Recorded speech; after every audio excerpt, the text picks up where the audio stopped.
My husband accused me of killing his sister out of the blue. How do I salvage our relationship? My husband, Luke, had a sister, Laura. We were all close and saw each other 2 to 3 times a month along with their parents. Almost 6 months ago, Laura fell down the stairs at their family home and died. It was a freak accident. There's a window on the half landing and she hit her head on the sill. I was the last person to see her. I was there for less than 10 minutes, and she was in her pajamas making coffee. I didn't even stay for a drink, and I struggle with how such a brief and meaningless interaction could have been her last. She deserved so much more. My husband and I have only been married for a year, but we've been together for 4 and have known each other for over 20 years. When Laura's parents found her, they called my husband straight away and we rushed over. We faced the whole thing as a family. In the days after, Luke started quizzing me about exactly what we talked about, what she was wearing, where we were standing, etc. It progressed to him saying I was providing conflicting information on tiny details he was deliberately misunderstanding, and accusing me of withholding information because I couldn't tell him things like what pajamas she was wearing. This escalated quickly but lasted for less than a week as I lost my cool and made it clear that I was done answering questions. He didn't bring it up again, and I wrote it off as a grief quirk. His behavior was generally that of a normal, grieving person. Last Friday, he outright accused me of murdering her in front of his parents, out of the blue. We were all stunned. There was an inquest which recently concluded, and there was never any doubt the verdict would be accidental death. He said it was completely obvious, and he couldn't believe that no one else could see it. He claims I went through his phone and found his messages with Laura. I have absolutely no idea what messages he's talking about. I have never looked at his phone. And that I went over to confront her, and things got out of hand, and I pushed her downstairs. By the end, he was shouting about going to the police and getting the inquest overturned, and how I wasn't going to get away with it. Let me be clear. Laura and I had a great relationship. We all did. I have no idea where this has come from, other than these messages I haven't seen. And even then, I don't think there's anything I could ever see on someone's phone that would drive me to murder. It's just ridiculous. He's been with his parents since this happened and will not talk to me at all. I've had some contact with his mom, but she's not being very communicative. The last I heard, she didn't know what messages he was referring to either. I am still completely stunned and have no idea how to proceed. I made a commitment to be there for him always, and I understand that grief can manifest in strange ways, but part of me feels like my love for him died the second he called me a murderer, and I don't know how we could possibly work through this.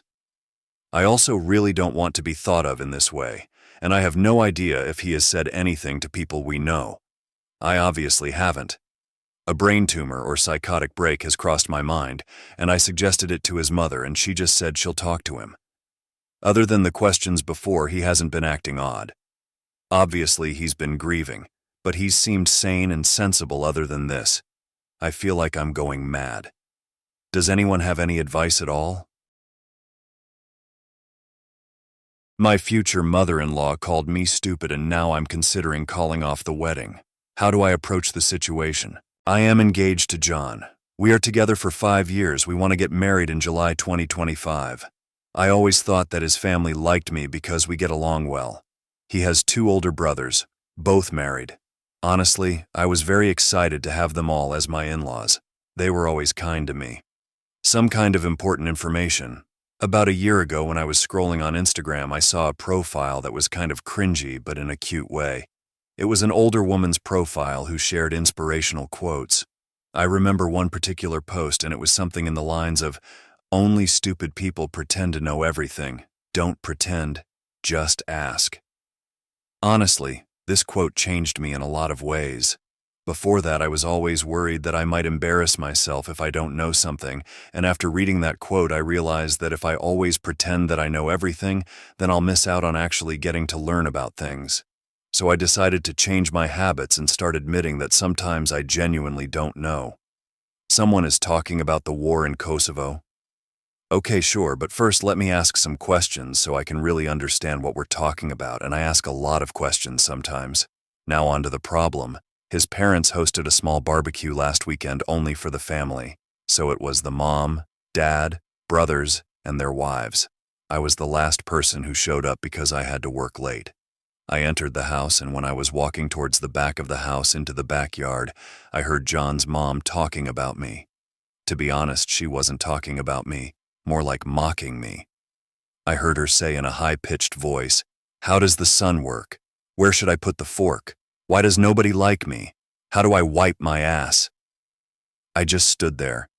I had this sinking feeling. I couldn't move, so I just stood there. And I heard them all laughing. One of the wives said, "I actually don't mind her always asking questions. I think it's cute." And it made me feel hopeful that they will say something like, "Yeah, sure, we're just playing, we love that." But none of them did. Instead, the mom replied, "It's not cute, she's just stupid." After that, they laughed again. I heard John laughing. My heart kind of broke in that moment because he didn't even say one positive thing.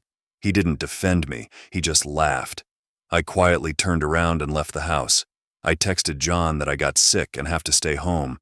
Now I'm wondering, how should I approach this situation? We live together, and I sleep in the guest bedroom for now, and I use the excuse that I don't want him to get sick from being around me.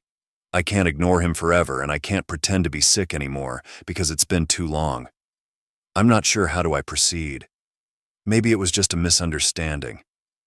I'm considering talking to them about this, but I'm also worried that they won't be honest with me. I can't marry him if he really thinks I'm stupid. But I also can't marry into a family who thinks so little of me. But maybe it was a joke and I shouldn't take it so seriously. I'm so torn apart, and every day I convince myself a bit more that it's okay, and sometimes we should all laugh about ourselves. Now I feel like I'm just going crazy. I would really appreciate some advice. First of all, I wanted to say thank you to people who reached out to answer my questions about black holes, snails, ducks, light bulbs, and other stuff. I would love to have you as my friends. For the other people who said I should just shut up, I don't really care if you find me annoying or hard to be around. I'm okay with that. I don't exist to please everyone. I'm just here for a good time, have my own interests, and learn. I didn't expect my post to gain so much attention, but I'm so grateful for the advice. Most of you told me to break up with him and at the very least confront him, so that's what I decided to do. You gave me a push and confidence to do it. But before I did that, I texted the wife of John's brother, the one who said she liked me asking questions. I asked if we can meet up for coffee. She said sure.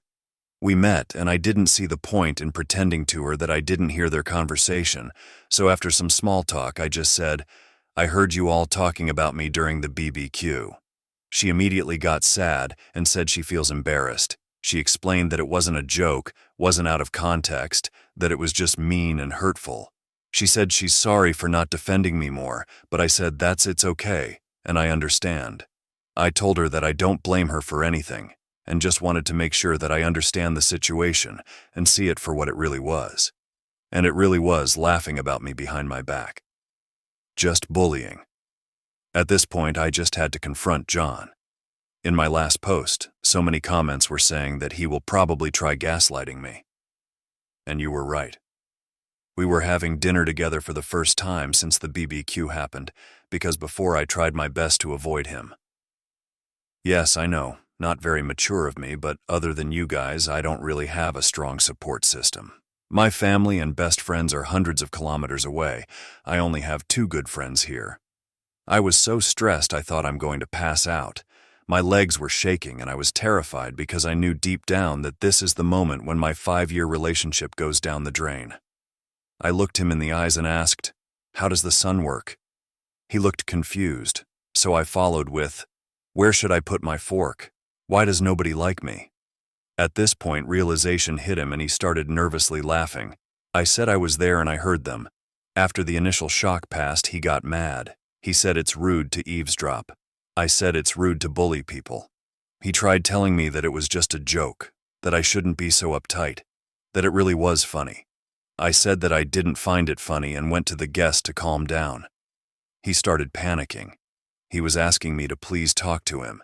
He was much more apologetic and said that he will be 100% honest with me. I asked if his mother made similar comments before the BBQ. He said yes. I asked him if he ever defended me. He said he tries to. I don't know if I believe him. He told me he loves me and respects me. I don't know if I believe it either. I said that I love him too, but I need a break. He's all I ever known. He was my first and only partner. I have no outside perspective of this. I have no experience. I need a moment to think. I will be going to my friend's house for a while to think everything through. The apartment has his name on the lease anyway. After I gathered some of my things and left, he kept texting me nonstop. He tried calling, but I didn't respond. I was very hurt because he tried to belittle my feelings, and only later, when he realized that I might break up with him, started apologizing. The next day, I decided to give him another chance to explain himself, and I came back to the apartment. He seemed very sad and tired. He said that he told his mother that I overheard them. I said, I don't care. It's his time to step up and show me that he cares. I'm not interested in any apology from his mother. I'm already done with her. I can't put up with this behavior and mocking me like we're in primary school. I saw a comment saying that probably her ego is hurting. I think it's true. She never got the chance or never had desire to have an education. She is a very good homemaker, but outside of that, she doesn't have many interests of her own. If I'm asking her about making tomato soup, she will be talking for 30 minutes lecturing me about adding enough sugar, but not too much. She will lecture anyone who is willing to listen. But anytime someone is talking about something she's not familiar with, she gets defensive and try to imply that nobody cares about that, and if it's not relevant to her, it shouldn't be discussed. Once again, he tried telling me that I should relax because it was only a joke, and at this point I had enough. I took off my ring and told him that his behavior is a joke and I can't be the punchline. I told him that I wish him and his family the best, and to look in the mirror to check if they really are as superior as they think they are. I said, I'm going to be back with my friends soon to pick up the rest of my stuff, and to not contact me again unless it's about moving my things out. And that's it. I'm done. Thank you all for the advice. Without you, I wouldn't have the confidence to leave this man. I know I deserve better. I can't be with someone who can't stand up for me, and I wouldn't be able to feel comfortable around his family, so I'm done with the relationship. I hope they will treat his next girlfriend better. My twin sister and I took a genetic test, and we did not share any DNA. What should my next step be? My twin and I are fraternal twins.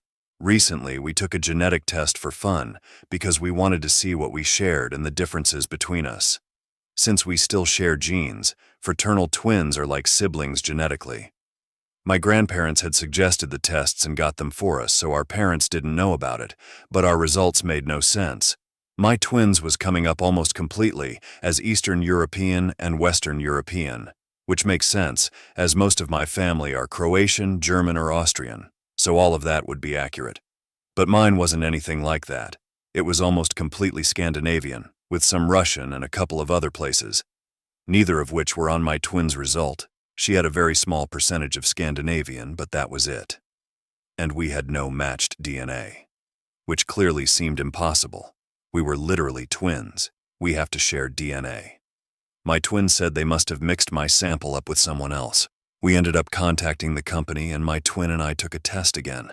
It was the same result. Both my twin and I were really confused. We told our grandparents, and they just said that was interesting, and said nothing else. My twin said we should tell our parents and see if they had ever done a genetic test, or if any of our siblings had, and then we could see if somehow ours were still right.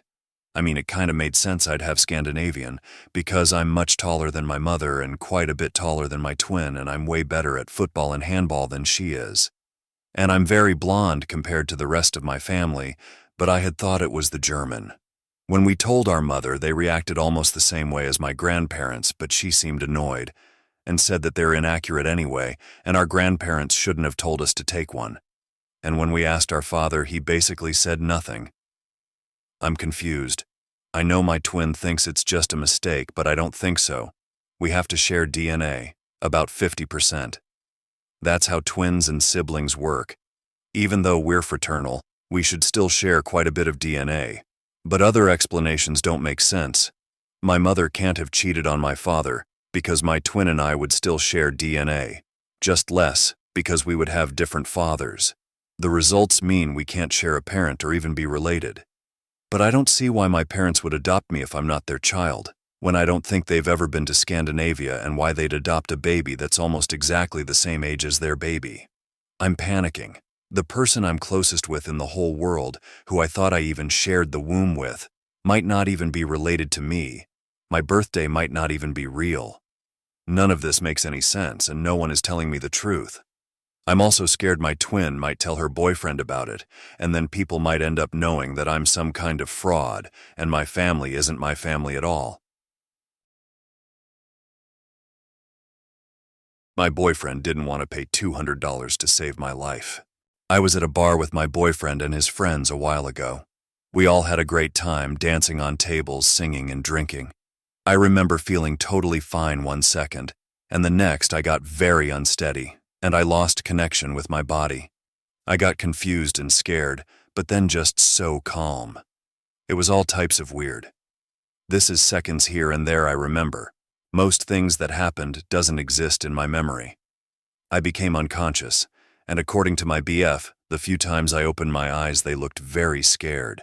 He was told to get a taxi and get me to the emergency room fast. He managed to get me into the taxi and it started to drive. My boyfriend told me that during the drive the driver told him that he would have to pay $200 extra if I threw up. Then my boyfriend said, No, stopped the driver and wanted to walk to the emergency room. I was still unconscious and he didn't know why or if my life was at risk. Luckily for him, the police was driving around and saw me laying on the ground. They asked him what's up and drove us to the emergency room with blue lights on and fast. They took it very seriously, and without them my BF would have been lucky to even get me to the emergency room. Turns out I got drugged that night. It got worse as he forced me to walk with shaky legs from the emergency room the day after. A walk that should have been 20 minutes took me 2 hours. Even started talking about the fact that he could have gotten drugged too, and that maybe he got a little drugged, even though he didn't feel weird at all that night. Then he started to talk about him paying the taxi $40 for the little drive and how much that was. Like he wanted me to pay him back or something. He constantly stated that it was $40 and how sick that was. It's the normal price around here. He looked up symptoms related to being drugged and found that long-term symptoms would mostly be trauma. The next weekend I had to be with his friends again and some people I didn't know. They talked about that night and even joked a little around me being drugged. Not a lot, but I felt awful. He also ignored me once when I said someone was following me. He was never scared of letting me walk around in town at night, but if a female friend did it, then he would have to follow her. He argues when I'm scared instead of making me feel better or protecting me. Other than that, he's a kind man that doesn't want to hurt people, but this cannot be normal? Is this a relationship worth it? I'm scared I'm overreacting, but keep in mind that most of this is told from his perspective, as I don't remember that night. Eat it. I forgot to say that I asked him what he would have done differently if this happened today, and paying the taxi was not on the list. Edit 2. I said it in the comments, but it's difficult to even see it at this point.